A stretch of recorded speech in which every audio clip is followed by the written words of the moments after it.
Hello friends, last video में हमने देखा था साझेदारों के पूंजी खाते बनाए जाते हैं, क्यों बनाए जाते हैं, कैसे बनाए जाते हैं। आज हम देखेंगे लाभ हानि वितरण खाता क्यों बनाया जाता है और किस तरह से बनाना है।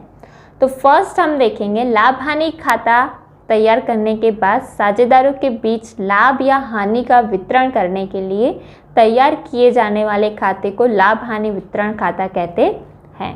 तो लाभ हानि वितरण खाता किसे कहते हैं?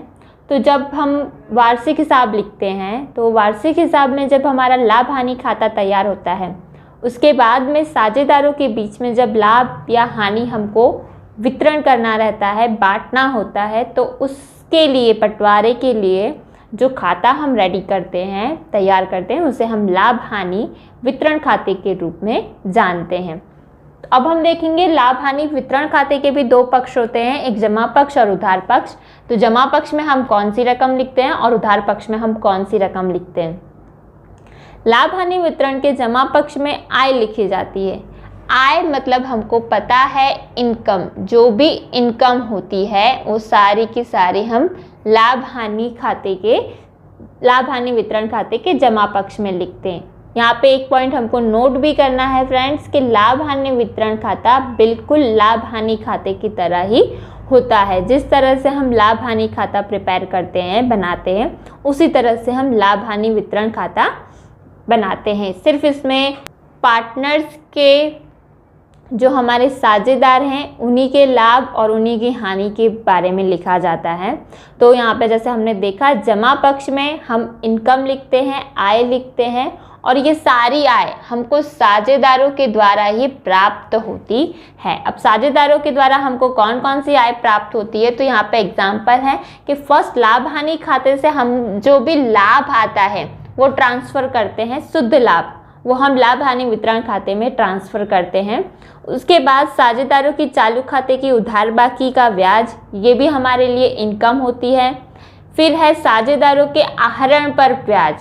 साझेदार जो पेढ़ी में से आहरण लेते हैं, उस आहरण पे जो ब्याज चुकाते हैं, साझेदार के लिए वो खर्चा होता है, लेकिन साझेदारी पेढ़ी के लिए यह आहरण पर ब्याज इनकम होती है और इनकम है, इस वजह से हम उसे जमा पक्ष में लिखते हैं।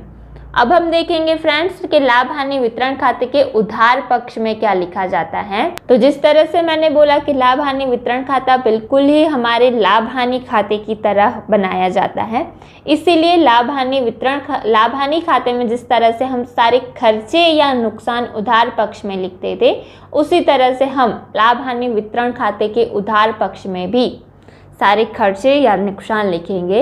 लाभ हानि वितरण खाते के उधार पक्ष में साझेदारों के लिए हुए खर्च या नुकसान लिखे जाते हैं। साझेदारों के द्वारा जो खर्चा या नुकसान होता है वो हम लाभ हानि वितरण खाते के उधार पक्ष में लिखते हैं। अब कौन कौन से खर्चे होते हैं वो भी हम देख लें। तो लाभ हानि वितरण खाते में फर्स्ट अगर हमें लाभ हानि खाते से हानि मिलती है, शुद्ध हानि, तो वो हम ट्रांसफ़र करते हैं।